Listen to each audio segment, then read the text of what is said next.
Hey everyone, I'm Kaleb with Prestonwood Worship, and I have an encouraging word for you today. As a worship leader, I think often of where my heart is set when I approach a Sunday morning or any time of worship. What is God going to do for me or in front of me? Will I hear from Him? Will I be changed in some supernatural way after today? What is the expectation for today?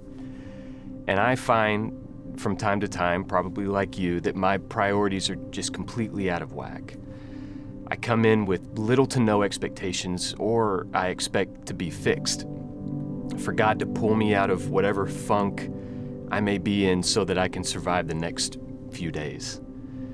What I've come to learn are the moments of congregational worship that move me, that are memorable, that make me better, happen when I'm more concerned about what I'm bringing into the presence of the Lord rather than what He's bringing into my presence. When I step into His presence with open hands and an open heart and a voice of praise, I'm allowed to pull back the curtain, take a peek into eternity, catch a glimpse of what heaven's going to look like. One of the coolest experiences as a worship leader is being in a room where all hearts and spirits are aligned, where people are raising their hands, singing as loud as they possibly can to the God that saved every single one of us, a God that wants us in His presence.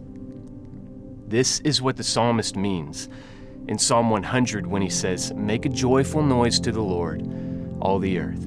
Serve the Lord with gladness. Come into His presence with singing." He goes on to say, "Enter His gates with thanksgiving and His courts with praise. Give thanks to Him. Bless His name." Why? For the Lord is good.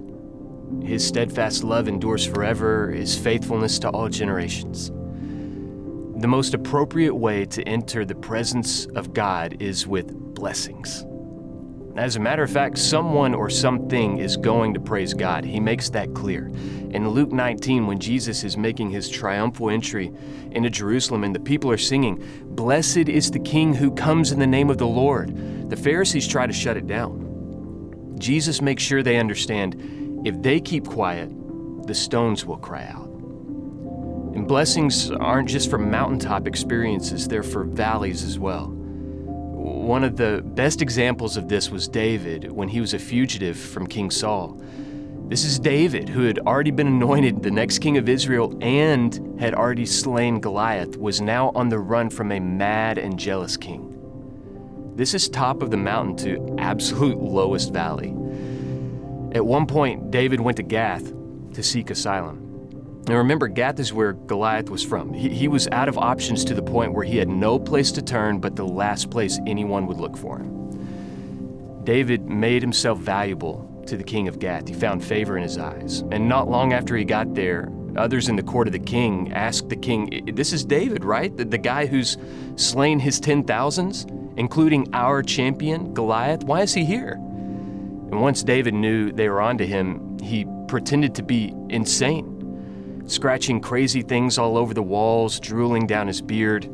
The king kicked him out of the city, and David went and hid in a cave in Adullam where he wrote Psalm 34. This is a psalm that you've probably heard many times before. The first line says this: "I will bless the Lord at all times. His praise shall continually be in my mouth." David, a man after God's own heart who is now at rock bottom. He didn't take the opportunity to bring complaints into the presence of the Lord. He didn't bring bitterness, he didn't bring baggage, he didn't bring a bad attitude. He brought blessings, stepped into the presence of God with praises. The next time you gather for worship with your church family, I encourage you to consider what you are bringing to the table. Bring your praises. Bring your posture of worship, a heart that is set toward experiencing God. Bring your blessings. Bring your singing. Because if we don't do it, the stones will. And